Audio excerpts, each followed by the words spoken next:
নমস্কাৰ ছাত্ৰ ছাত্ৰীসকল ADR 3.0 আৰু আসাম পুলিচৰ 30টা মোষ্ট ইম্পৰ্টেণ্ট আছামিজ জিকে এটা সিৰিজ তোমালোকৰ মাজলৈ আগবঢ়াই আনিছোঁ। আজি প্ৰথম সিৰিজত আমি আলোচনা কৰিম মোষ্ট ইম্পৰ্টেণ্ট 10টা আছামিজ জিকে। তেন্তে ভিডিঅ'টোলৈ আগবাঢ়ি যাওঁ ব'লাচোন। প্ৰথমটো প্ৰশ্ন হ'ল মহাত্মা গান্ধীয়ে কিমান চনত অসম ভ্ৰমণ কৰিছিল? ইয়াৰ উত্তৰটো হ'ল 1921 চন। দ্বিতীয় প্ৰশ্নটো হ'ল উত্তৰ পূব সীমান্তৰ ৰেলৱেৰ মুখ্য কাৰ্যালয় ক'ত আছে? আমি ইয়াৰ উত্তৰটো সকলোৱে জানো, ই আছে অসমৰ মালিগাঁৱত। তৃতীয় প্ৰশ্নটো হ'ল অসমৰ কোনটো অঞ্চলক কয়লাৰ ৰাজধানী বুলি কোৱা হয়? ইয়াৰ উত্তৰটো হ'ল মাৰ্ঘেৰিটা।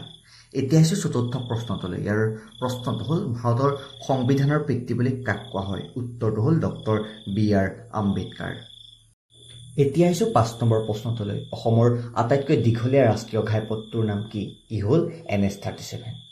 শৰাইঘাটৰ দলং কোনে মুকলি কৰিছিল? আমি উত্তৰটো হয়তো সকলোৱে জানো, জৱাহৰলাল নেহৰুৱে।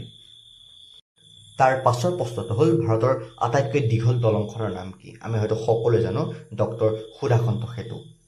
8 নম্বৰ প্ৰশ্নটো হ'ল অসমৰ প্ৰথম ৰাজ্যপাল কোন? ইয়াৰ উত্তৰ হ'ল বিষ্ণুৰাম মেধি। 9 নম্বৰ প্ৰশ্নটো হ'ল ভাৰতৰ ৰাজধানী কলকাতাৰ পৰা দিল্লীলৈ কেতিয়া স্থানান্তৰিত কৰা হৈছিল?